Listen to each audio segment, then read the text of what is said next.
बाबा, तर आज तू मला तुझ्या बालपण, शिक्षण, काम आणि तुझ्या छंदांबद्दल सांगणार आहे.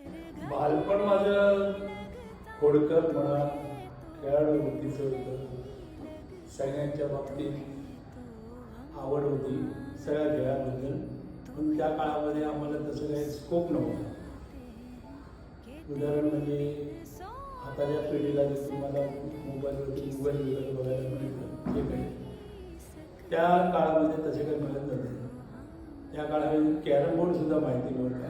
मुश्किल गोट्या, लगोरी, आट्यापाट्या, सूरपारंब्या आणि जमलंच तर सोरटी. शिक्षण कशात झालं? शिक्षण माझं कॉन्व्हेंट स्कूलमध्ये झालं. 1ली ते 11वी होली क्रॉस हायस्कूल लोणपर्यंत. ते बरोबर